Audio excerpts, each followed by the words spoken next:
simply doesn't have enough people. If you've got a staffing model that's predicated on people being confident and competent, and that competence has always taken time to build, and prisons are inherently difficult places to work. It can be a hostile environment on occasions, and if you're in that environment and you don't feel confident and you don't feel that the people around you are competent, you probably don't feel safe, and if you don't, you are unlikely to stay. On paper, the system depends on staffing levels and procedures.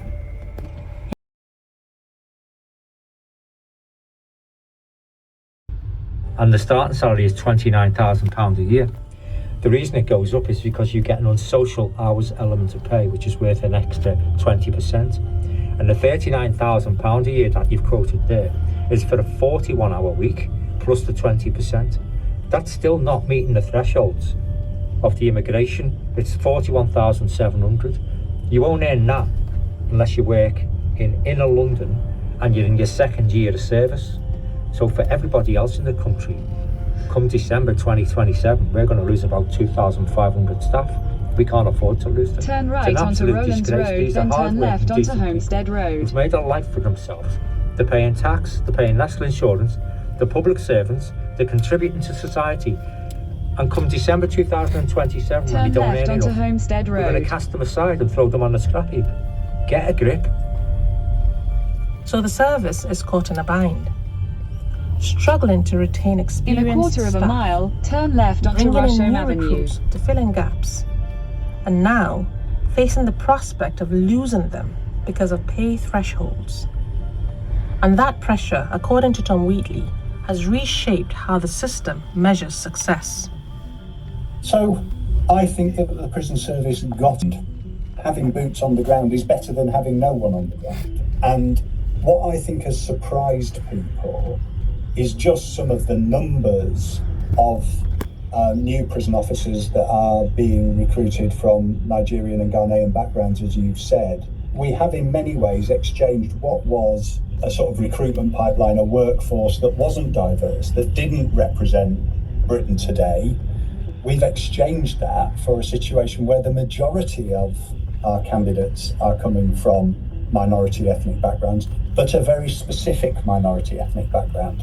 That fundamentally changes the way Turn left that onto our Rusholme prisoners Avenue. interact with the staff group. What we were really aiming for is to have a staff group that was representative of wider society, because that brings diversity of thought and diversity of approach. That brings all sorts of benefits with it, and it means that prisoners are In 200 yards, staff turn left with whom onto they can Udale relate, Road. who they can talk about how things feel for prisoners and what's going on in their lives, and feel that the staff understand them.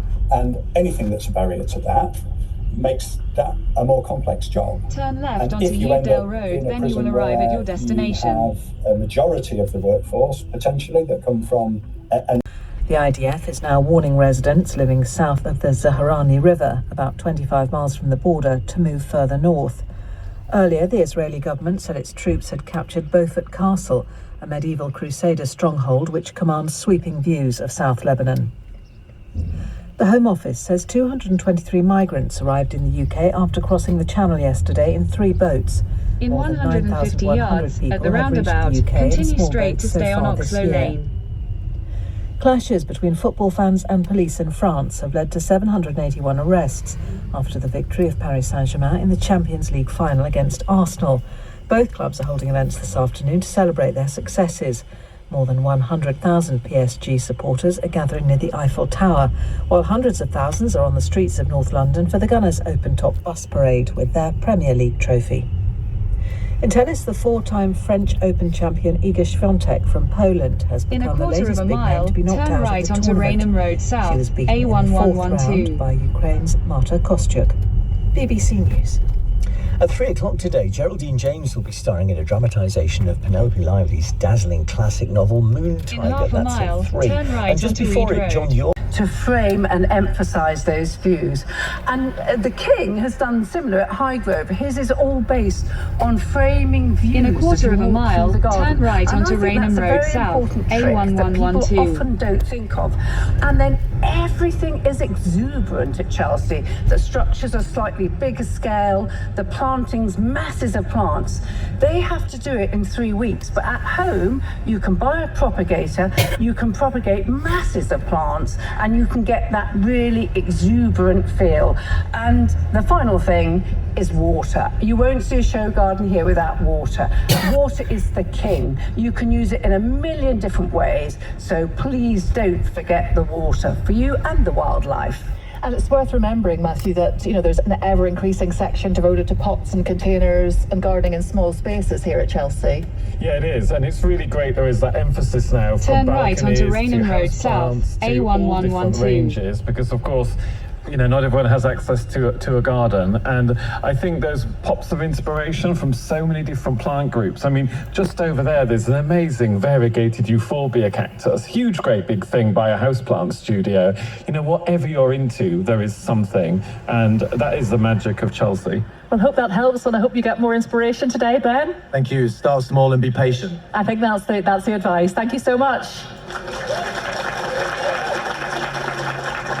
Let's take our next question from our Chelsea audience. Hi there, I'm Tim Lowe from Bromley. My question relates to an olive tree. We had it in a porcelain pot, and we thought we'd put it into a larger pot, which is a steel, but it's lined. Ever since, the leaves are going brown on the outsides, and I wonder if it's because it's too wet or too dry. Okay, thank you, Tim. Chris Thorogood.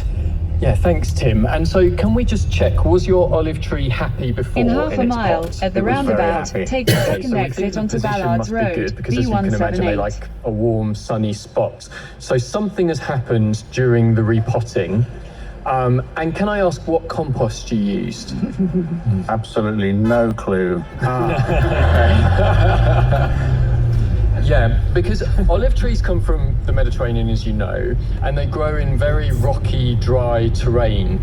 And actually, it's often recommended that to plant an olive tree well, you can grow it where there's sort of builder's rubble in the ground, because they love that extra drainage. They really don't like getting their feet wet. I suspect what may have happened is that you've used a multi-purpose, given you're not sure. It's possible, you're nodding. It could be. Could be. And I think what may have happened is it's got quite soggy, because we did have a particularly wet February, as I recall. And I think the roots have got very wet and it's sulking. Now, normally, when you've repotted quite recently, I would wait and obviously you've got the summer ahead and it should pick up. But in this case, I really would, if you're fond of the tree, and you must be, or you wouldn't be asking about it, I would actually take it out of its pot. I would discard that compost, and I would get something with a lot of drainage specifically for an olive. You can actually buy some builder's rubble. Yeah, or at the very least some horticultural grit, I think it would appreciate, and some good drainage. Olives do very well in pots. I've got some potted olives that have been in there for years. They thrive with their roots constrained. So you've got the right choice of tree, you've got the right position from what you said, but I think you might have the wrong compost, Tim. Thanks, Chris. So, Bunny, new compost, more drainage? I agree with those, but also when you pot something on, if it's been in the first pot for quite a few years, you'll find there's a sort of wall of roots. Did you find that? All around the edge and on the bottom. And what happens is you put it in the new compost, and they're not encouraged Exit to move the roundabout out, onto Ballards Road.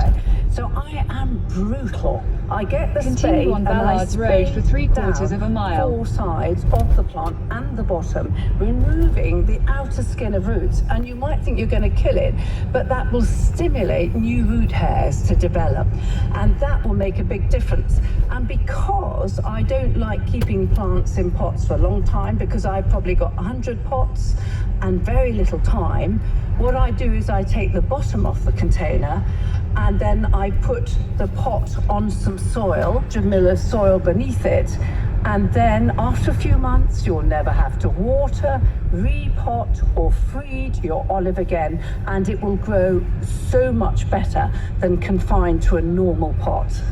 The other thing just to put out there, we are in middle of May, which is a classic time of year for evergreen trees to do a leaf change. So Magnolia grandifloras, evergreen oaks, they're dropping all their leaves at the moment to re-leaf, and periodically an olive does the same. So there might just be a little bit of stress from potting and the time of year. That means it's just shedding more leaves, and perhaps it looks alarming, but less so. Okay, that's the advice of the panel, Tim. Thank you very much. Thank you for your question, Tim. Now, Chelsea's renowned for its magnificent gardens and gardeners, of course, but also for the many celebrities who flock here every year. We have been out and about with our microphone. Hi there, it's Claire Balding here. I have a question about waterlogged, very wet ground. What is best to plant in terms of trees or shrubs to help you soak up water in very, very wet ground? Okay, question from Claire there about waterlogged ground. Matthew Pottage.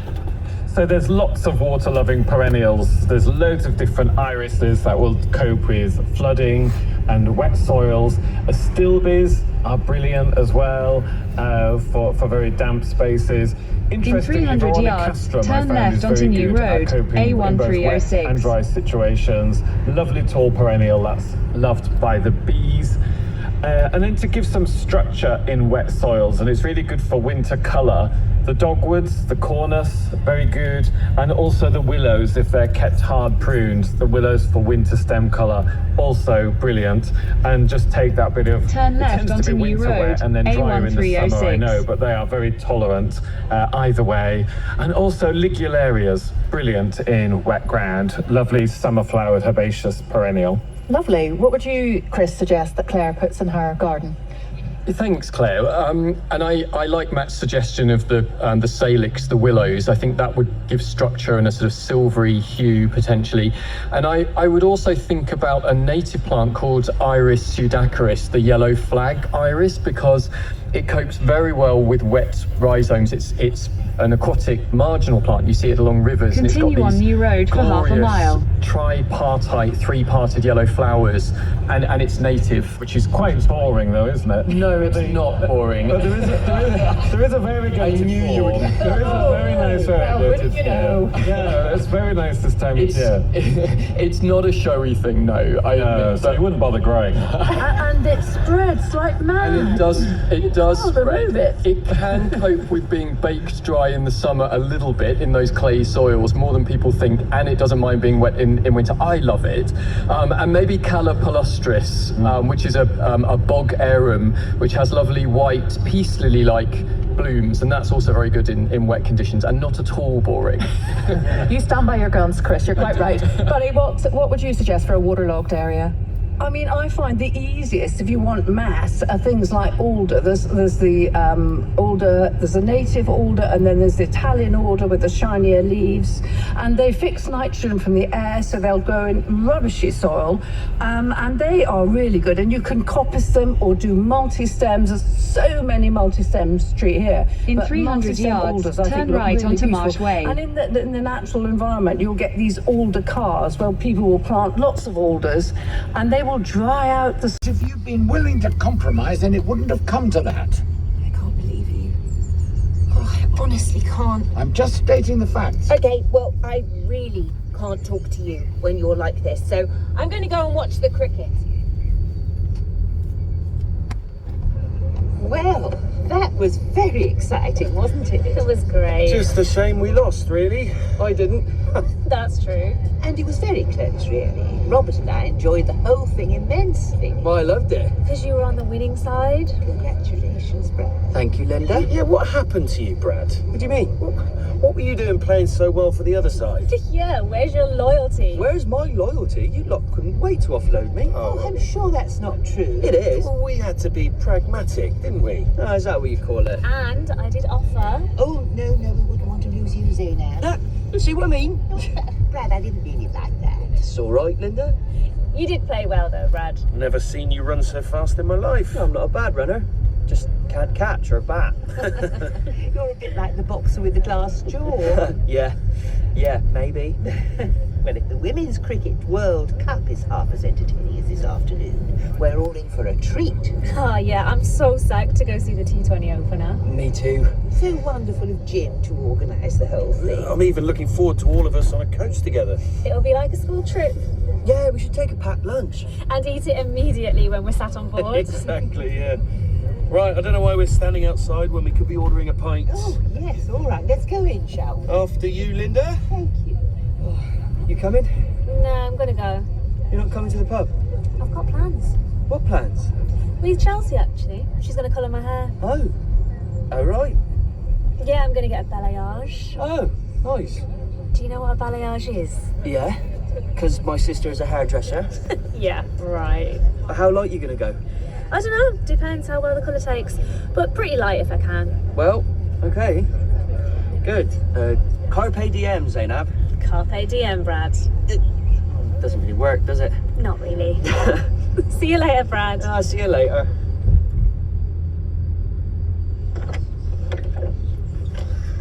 They lost. What? The Battling Bulls. They lost. Oh. But it was close.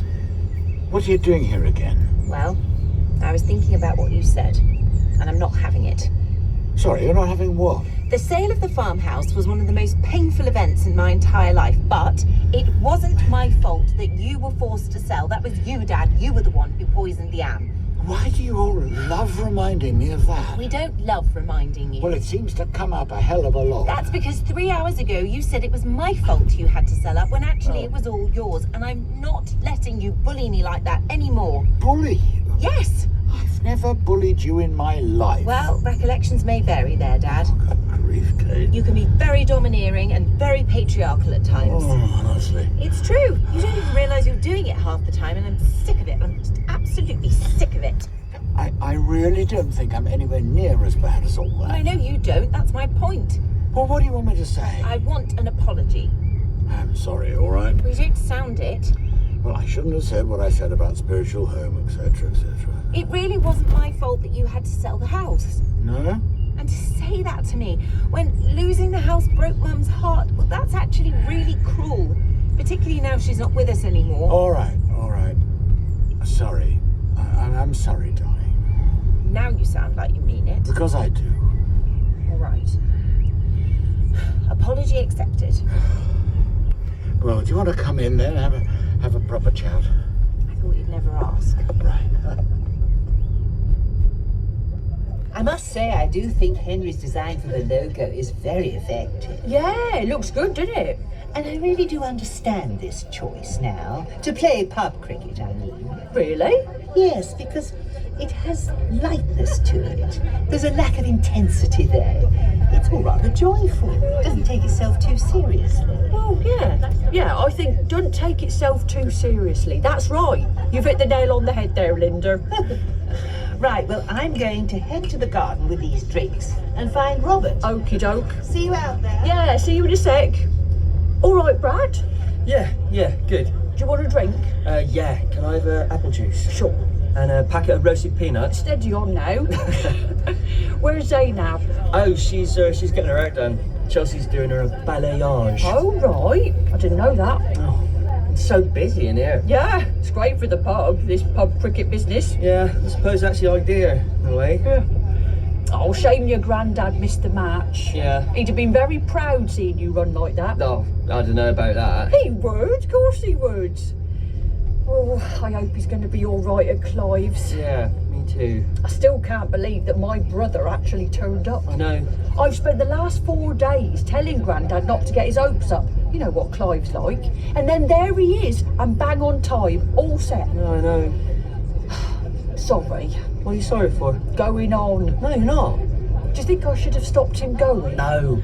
I mean, he's a grown-up. Do you think he'll be all right? Yeah. Yeah. I mean, I hope so. So do I. You want a beer? No, thank you. Tea? Have you got anything herbal? No. Then no, thanks. Okay. I am sorry about what happened at the meeting on Friday. I really wish I'd been there. Well, I don't know how much difference it would have made in the end. Alice, Rory and I really were coming from a place of love and care for you. And maybe Adam and Debbie were too, in their own very badly expressed way. I mean, I'm not defending them because I don't understand what they were playing at. Have you talked to them? No. What I don't understand, at least as far as you and Alice and Rory are concerned, is why you've all stopped trusting me. Because your behaviour lately, Dad, it's been weird. But has it? Has it really? Yes. And now this decision to withdraw the land, it doesn't help your case, Dad, that you're not losing it. Don't mince your words. Well, the time for word mincing's probably over, don't you think? Maybe. And what about Miranda? You two were great, you were so happy, and then you went and set fire to it all. Which I regret enormously. Thanks for reminding me. I'm sorry, Dad. I'm just listing another reason why we became concerned. But it happens, it happens. I mean, you've thrown away at least half a dozen perfectly decent men. Oh, no, I haven't. Well, you have, actually. Look, I'm sorry. I'm not trying to bully or be patriarchal now. I'm just saying we all make mistakes. But it doesn't mean we're losing the plot.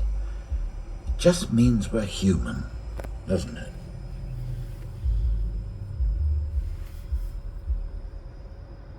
So, Mum, the guys, whoever the guys are, I suppose it's just going to be one bloke, isn't it? Or a woman even, maybe. Anyway, whoever is coming to fit these grab rails, they'll be here between 8:30 and 4. Well, that's not very convenient. Why? Well, because I'll have to wait in for most of the day. But you're usually in most of the day anyway. I do go out, you know. I make a point of it, taking a little constitutional. Well, it's just one day, isn't it? And these grab rails are important. And you never know, they might turn up early. So you need to make sure you're up and dressed and ready to answer the door by 8:30. Anna, I am awake with the lock. Okay. And then don't forget that the care assessor is coming on Thursday. Yes, I've got it all written down. Oh, don't fuss, Anna. I'm not fussing. I'm just checking that you know the schedule. I haven't got dementia, you know. Who said anything about dementia? How long will it take? That's what I want to know. How long will what take? Fitting the grab rails. Well, I can't imagine it'll be that long. Well, I do hope they don't make a mess. Because the house is so pristine. The house is how I like it. I am sure there'll be neat workers, Mum. Do you think it's too late to cancel? Cancel? I'm just not convinced that it's worth it. Well, of course it's worth it if they prevent you from falling over. But I haven't fallen over for weeks now. And that's the way we want to keep it. Fine. I give up. Hi, Ian, sorry. Adam? Have you got 5 minutes? Well, that's kind of, it's Bank Holiday Monday and we're booked up solid. Can I just tell you one thing? What's happened? What's wrong? I think Brian might have tipped me over the edge. I thought he did that ages ago. Oh, thanks. No, sorry, I didn't mean to. He won't talk to me. He just won't talk to me. It's so childish. Have you seen him? No, he's been avoiding me all weekend. He's literally hiding from me. But he can't hide for 30 days, can he? I don't know. He can't, of course he can't. It's ridiculous. Okay. If there's no land, there's no partnership. What's going to happen to Home Farm? I have no idea. Brian's 82 years old. I know, Adam. He cannot withdraw the land. And yet it seems like he can. I have to stop him. How? I don't know. I just know I've got 30 days in which to do it. Look, why don't you sit down at the dining room table now with all these magazines and some scissors and start cutting out the articles you want to keep, and then I can take the rest of this stuff to the recycling centre today, and then it's one actual thing that we've achieved. Oh, yeah, but Alan will be here soon. Alan? So we're having a meeting. Are you? Didn't I tell you that? No. Oh, I thought I did. But we're supposed to be sorting the house out for tomorrow. But the house is fine. It's really not. You know, poor Alan is at his wit's end. Is he? Why? Well, because he's got to raise so much money for the church bell. Oh, yeah. And I thought I might be able to help him. How? Oh, because we used to do all sorts of fundraising, didn't we? Back in the day. Did you? Oh, yes. I can't really remember, Mum. Well, we did. And we were very good at it. Oh, don't you remember that marvellous scavenger hunt we did when you were little? Vaguely. Okay, so when's Alan coming? 11, I think. Well, it's 11 now. Oh, well, he'll be here any moment then. Okay, I suppose I can do a bit of tidying while you're chatting to Alan. But just one thing, Mum. Yes. On Thursday, when the care assessor comes, you need to be honest with them. You know, you really don't need to talk to me like I'm an idiot. I don't talk to you like you're an idiot. I've never talked to you like you're an idiot. You talk to me like I'm an idiot. Well, you can be a bit dense sometimes. Oh, thanks. Oh, I'm sorry, darling. I am a highly qualified barrister. I know you are. I realise that. Mum. What? I'm acknowledging that you are clever. All I'm trying to say